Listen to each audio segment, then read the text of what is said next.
Here's what's on your feed today. A prosecution lawyer calls the alleged misuse of Vice President Sara Duterte's confidential funds a scam. Government agencies deny reports that ICC wanted Senator Dela Rosa has been arrested. A low-pressure area enhances the habagat, bringing more rains over several areas. The nation celebrates Alex Eala's historic WTA 500 title with tributes from several personalities and icons. And a panda's carefree stroll charms millions online. Good afternoon, I'm Denise Tan. A low-pressure area is enhancing the southwest monsoon or habagat, bringing rains over parts of Luzon and the western Visayas. And for the latest, we speak with Pag-asa weather specialist Charmaine Revilla. Good afternoon, ma'am. Yes po, magandang hapon din po sa inyo, maging sa ating mga tagapakinig. Okay, Ma'am Charmaine, unang-una, no, how much rainfall are we actually expecting? At gaano din po ba kalakas yung ine-expect natin na hangin in the next coming days?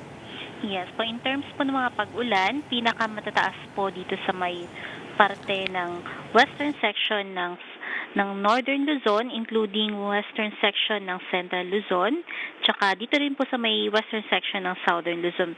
Yung mga areas po na yan ay particularly dito sa may bahagi ng Pangasinan, kasama din po dyan ng Benguet at La Union, Zambales at Bataan for today. So magre-range po yan ng 100 to 200 millimeters. Samantala, 50 to 100 millimeters naman yung ine-expect natin dito sa Metro Manila, sa may southern parts ng Ilocos Region at Cordillera, most parts ng Central Luzon at western section ng Calabarzon. And ina-expect po natin na magpapatuloy po yan sa mga susunod pa na araw. So, marami pong mga pag-ulan na asahan natin, kaya naman napakataas po ng tsansa ng mga pagbaha at pagguho ng lupa. At in terms naman po ng paglakas ng hangin, so far po yung magiging hangin na magmumula sa madedevelop na low pressure area kung sakali ay mahina lamang, pero mas bantayan po natin yung hangin na magmumula sa habagat kasi medyo malakas din po yung nakikita natin na gustiness ng winds po natin, and nakikita din po natin yan once na pumasok or lumapit sa loob ng ating PAR itong papalapit na si Typhoon Dolphy, na kung saan i-enhance niya yung ating hanging habagat. Okay, Ms. Charmaine, ano naman po yung mga areas na currently under heavy rainfall warning na po? If you can just talk us through the list, and pati na rin po yung may mga flood advisories na talaga. Yes po, no. So, sa kasalukuyan po, dito sa may NCR, naka-heavy rainfall warning na po tayo dito sa bahagi ng Zambales, Bataan, Tarlac, maging dito sa may western section ng Pampanga at Bulacan, including Metro Manila, southern portions ng Rizal, maging sa buong Cavite, Laguna at malaking bahagi ng Batangas. And in terms naman po ng mga flood warning, dun sa mga areas under the river basin ng Agno tsaka Pampanga River Basin po, ay mayroon na tayong nakataas na mga flood alerts po dahil ina-expect natin sa malaking bahagi nga ng western section northern Luzon kung saan nakalagay yung ating Agno River Basin, malalakas po yung mga pag-ulan na ina-expect po dyan. At ma'am, meron din po ba kayong mga na-flag na areas na posibleng makaranas ng mga landslides naman in the next 24 to 48 hours? Yes po, no. So nakikita po natin mataas po ang chances ng landslide dito sa may bahagi ng northern Luzon. At kung susumahin nga natin, malalakas yung mga pag-ulan na na-record natin noong nakaraang araw, particularly dito sa may bahagi ng Benguet, so Cordillera region. So mataas yung chances ng mga landslide dyan, as well as some parts ng southern Luzon. Okay, and what is the current guideline naman po in terms of reminders, kumbaga, para sa ating mga fisher folk at pati na rin po doon sa mga nagbabalak magbiyahe, especially by sea? Yes po, no? So nakikita po natin, though wala naman tayo nakataas na gale warning, magiging katamtaman hanggang sa matataas yung mga pag-alon, especially dito sa may coastal waters ng Northern and Central Luzon.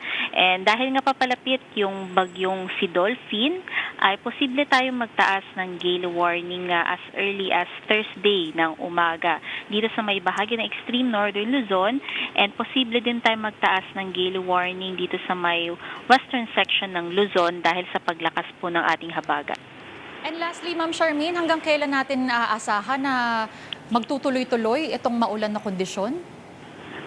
Dahil nga po sa pinagsamang epekto ng low pressure area na sa ngayon ay mataas na yung tsansa na maging isang ganap na bagyo plus yung paglakas pa ng ating hahanging habagat, inaasahan po natin na magtutuloy-tuloy po yung ganitong panahon, especially dito sa may Central Luzon and Western Section Northern Luzon at Southern Luzon for throughout the week. So magiging maulan po talaga tayo, and by next week ay patuloy pa rin po yung mga pag-ulan sa areas po na yan, though hindi na magiging kasing lakas nitong mga nakaraang pag-ulan na naranasan natin, pero magiging makulimlim pa rin po at matataas ang tsansa ng mga pag-ulan.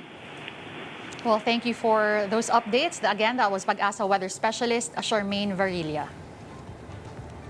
Now, continuous rain has left several areas in Lingayan, Pangasinan still submerged in floodwater. Roads and homes in some villages, including Barangay Manibok, remain flooded.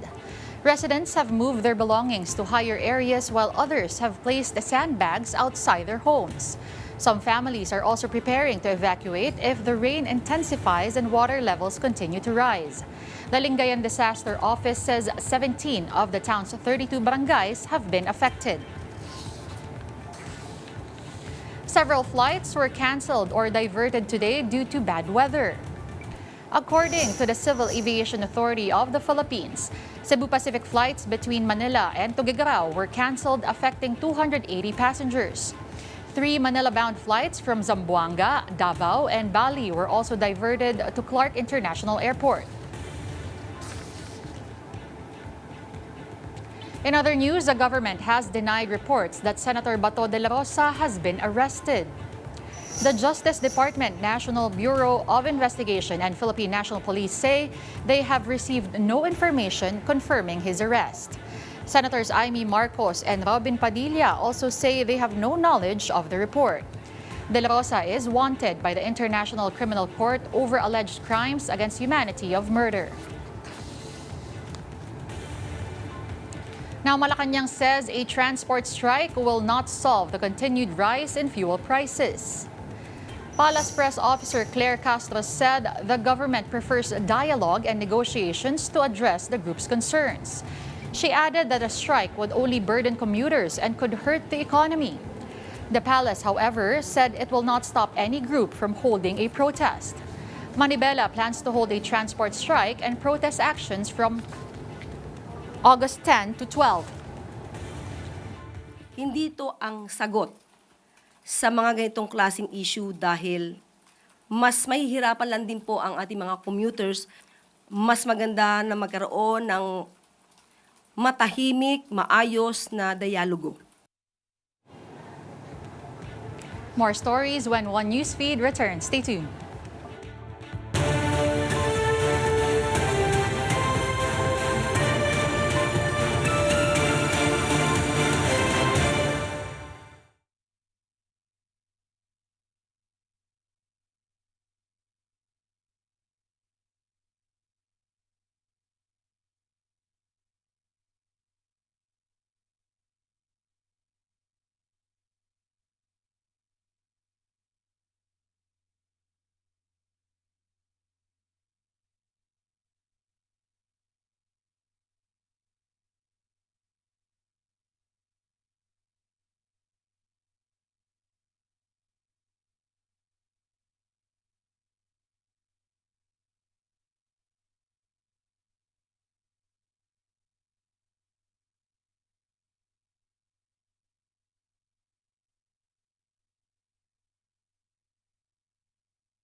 You're still watching One Newsfeed. The impeachment trial of Vice President Sara Duterte has adjourned after its 12th day of proceedings. Former COA State Auditor Roderick Wamil testified that he found alleged violations in the office of the Vice President's use of confidential funds. And for the highlights of today's proceedings, we have mobile journalist Daniel Dayaw. Daniel, what alleged violations did Wamil identify today? Yes, good evening, Denise. It's actually the 12th day of VP Sara's impeachment trial at continuation ng direct examination para sa ikatlong testigo ng Counsel for the Prosecution, si former COA ICFAO State Auditor Roderick Wamil. So kung kahapon ay sinabi or inilatag ang last quarter of 2022 confidential funds ng OVP, ngayon na inilatag na ang first to third quarter 2023 ng OVP confidential funds as well as DepEd confidential funds. So kasama na dyan yung disbursement vouchers, accomplishment reports at liquidation reports. At tama ka dyan, Denise, meron ngang nakitang violation ang testigo na si Roderick Wamil. This is para sa documents na isinabmit or kulang-kulang na documents na isinabmit. So isa pa sa sinasabi ng testigo is ito nga daw mga documents na to ay ala naman sa list ng allowable expenses for confidential funds. So isa yon or dalawa yon sa mga violations na sinabi ng testigo. Pero apart from that, Denise,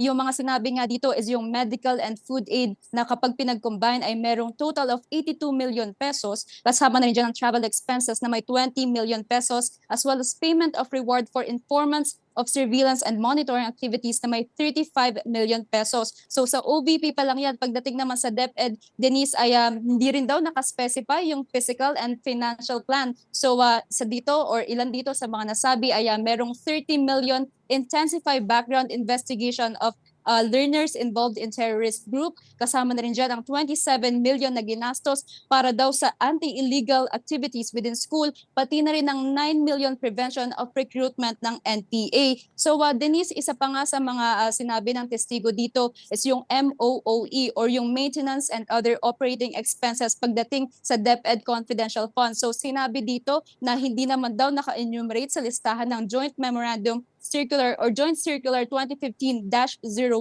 itong mga allowable list for a confidential fund. So isa nga din yon sa naging violations. So far, Denise, yun muna ang meron ako at yung overall pagsasabi nga ng confidential funds ng testigo ay it led for the Counsel for the Prosecutor, Attorney Lorna Copunan, to say that it is all a scam. Denise.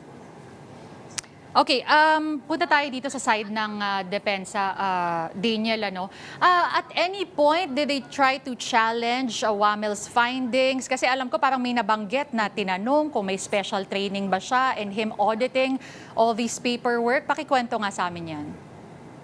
Yes, actually, Denise, there were attempts kung paano i-challenge nga ng depensa yung statements or findings ni COA Auditor Roderick Wamil. Pero isa na rin dyan yung pagpresenta niya ng joint circular ng dated 1992. So ang sinasabi kasi dito ay pagdating sa confidential funds ay hindi daw dapat or hindi may mga instances na hindi masasabi yung confidential funds because it could be a threat to the national or it could be a national threat and para hindi rin daw maano yung or mag-success yung mission. So this is one of the statements na sinabi ni Attorney Michael Poa. Pero isa na rin doon is a challenge din niya yung credibility ng witness by saying na hindi naman alam ng witness when it comes to yung pag-submit sa OVP ulit. Kasi basically, Denise, ang nangyayari is pag daw nag-submit ng revised report or accomplishment report ang OVP at nakita ng COA na merong kulang pa na documents ay dapat ibalik sa OVP. Pero considering nga na itong witness natin ay umalis na ng February 2024 ay hindi na daw masasagot itong mga allegations or tanong na ito ng depensa, Denise. And tomorrow, we know that when the trial resumes, itong si Roderick Wamil is still expected to be present. Pero Daniel, bukas ba pwede na rin nating asahan na maipresenta na yung ibang witness for the prosecution? Yes, Denise, actually natapos na nga yung redirect, recross, direct and cross-examination para sa ikatlong testigo ng counsel for the prosecution, which is si Roderick Wamel. Pero ang sabi nga doon kanina sa plenary hall ay magkakaroon ng interjections pa ang senator judges. So kanina nakausap natin si counsel for the prosecution, Attorney Lorna Capunan, and ang sabi niya sa atin is mahaba-haba. I-expect na mahaba-haba ito dahil we're talking about technicalities nga ng confidential funds. Pero so far, handa naman daw ang prosecution na i-present ang kanilang next witness na si Celine Del Campo ng COA official again. Denise. All right, thank you for those updates. Again, that was mobile journalist Daniel Dayaw. Now, the camp of former Senator Bong Revilla pushed back against Ombudsman Boying Remulla's remarks on the court's decision to grant Revilla bail. Remulla earlier said they had expected the ruling, added that it appeared the grant of bail was being worked on. The defense said such remarks could affect the public's trust in the judiciary and raise questions on the integrity of the court's decision. For their part, two Sandiganbayan judges who voted to grant bail said they were not affected by the remarks and stressed that their decision was based solely on the evidence presented. Revilla was temporarily released on July 31 after posting a 1 million peso bail in his malversation case involving an alleged 92.8 million peso ghost flood control project in Pandi, Bulacan. We predicted this to happen. Meron talaga mangyayari na mukhang tinatrabaho. Pero that's only a battle. We have to win the war as a country. I do not know where he was coming when he said that. Kung lahat na lamang ng natatalo, sasabihin ganun, sasabihin ganito, ay wag na tayong magkuhan, wag na tayong pumunta sa husgado. Paano pa magtitiwala ang mga tao ngayon? Senator Ping Lacson says his investigation into Taguig City projects has uncovered what he described as a cauldron of worms. In a post on X, Lacson cited alleged ghost slope protection projects and illegal reclamation activities in Laguna Lake. He said the alleged irregularities came to light after a meeting with officials of the Philippine Reclamation Authority. The senator added, quote, "There's no turning back." The allegations are part of Lacson's public feud with Senator Alan Peter Cayetano, who has rejected the claims against him. Lacson also previously claimed that Cayetano had sought a ceasefire, an assertion the Senate Minority Leader has denied. Malacanang has defended Defense Secretary Gibo Teodoro's call for a pro-China government officials to resign. Palace Press Officer Claire Castro said the challenge reflected love of the country. She stressed that protecting the Philippines' national interest should transcend political differences. The palace's remarks came after Davao City 1st District Representative Paulo Duterte accused Teodoro of demonizing China and administering a loyalty test to government officials. Castro called Duterte's position alarming for a lawmaker and questioned his loyalty to the Philippines. She also urged government officials who share Duterte's views to come forward so the public can see who she said truly loves the Philippines. The armed forces of the Philippines also reacted to Representative Paulo Duterte's remark that Defense Chief Gibo Teodoro is demonizing China. Talking to reporters, AFP spokesperson Colonel Francel Margareth Padilla said issues concerning the West Philippine Sea should be a unifying issue for all Filipinos regardless of political affiliation. She added every Filipino should be pro-sovereignty and pro-sovereign rights. The AFP also said it expects the support of policymakers for measures that advance the country's national interest in the disputed waters. Well, ito po hindi siya directed to particular individuals. Ito pong usapin ng West Philippine Sea. This involves the whole of the Filipino people. We should all be pro-Philippines. And we, of course, expect yung support nga po ng ating mga policy level makers para dito na maisulong natin ito. Meanwhile, the Malacanang says the political infighting and leadership changes in the Senate hamper the passage of the Marcos administration's priority measures. The palace made the remark after Senator Amy Marcos called the Senate's performance a, quote, failure, noting that only 2 of the administration's 53 priority bills were passed. Palace Press Officer Claire Castro said repeated leadership changes and internal disputes disrupted the Senate's work. She also cited the 3-day boycott of sessions before the sine die adjournment, which delayed action on several key measures. Castro said public officials should put the interests of the people ahead of political or personal agendas. Sino po ba ang nag-umpisa ng pagbabago ng liderato? At nung nagkaroon po ng pagbabago ng liderato, nandun na po yung nagkaroon ng putukan sa Senado, nagkaroon na po ng gulo sa Senado, nagkaroon ng 3 araw na sunod-sunod na hindi pag-punta, pag-attend sa sesyon. One Newsfeed will be back after this short break.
You're still watching One Newsfeed. Welcome back.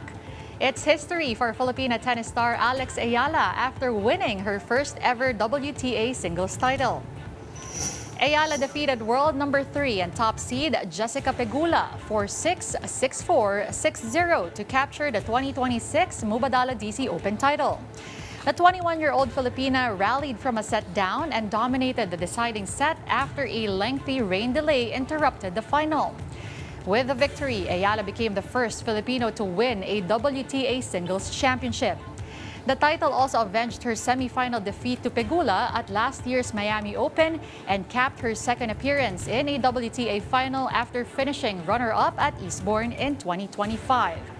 Following her historic triumph, Eala is projected to climb to a career-high world number 20 in the WTA rankings. Before the final yesterday, actually, I got so many messages, sweet messages from my family and from my friends who are on tour or wherever else on the world.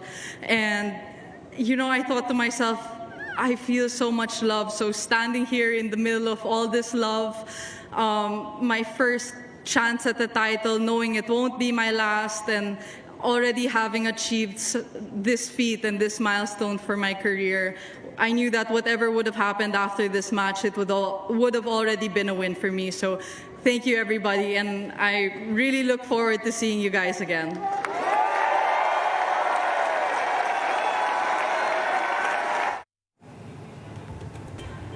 Alex Eala's historic WTA 500 title has united the nation in celebration, with the government and some of the biggest names in sports paying tribute to the Filipina tennis star. President Bongbong Marcos congratulated Eala after her historic Mubadala DC Open title. In a social media post, Marcos said that Eala continues to redefine what is possible for Philippine tennis and inspire young Filipinos to dream without limits. The Senate also took a moment to honor Eala before the start of the impeachment trial, with presiding officer Senator Cheese Escudero leading the chamber in applauding her historic achievement. 22-time Grand Slam champion Rafael Nadal praised Eala for her incredible week in Washington, calling the title well-deserved and congratulating the Philippines and the Rafa Nadal Academy. Boxing icon Manny Pacquiao highlighted Eala's comeback, saying her fighting spirit reflects the heart of the Filipino. Olympic pole vaulter EJ Obiena celebrated the win with a simple message, called it "Let's Go." While Olympic gold medalist Heidelin Diaz Naranjo also sent her congratulations to the Filipina tennis star. And before we go, a giant panda has won over the internet with its calm and carefree stroll. A video of the panda walking with its paws tucked behind its back has gone viral, with social media users joking that it looked like a retired gentleman enjoying a morning walk. The clip quickly drew millions of views as people marveled at how closely the panda appeared to mimic its zookeeper's walking style. Digital analysis and community notes later confirmed that the video is AI generated. Still, it managed to put a smile on the faces of millions of people online.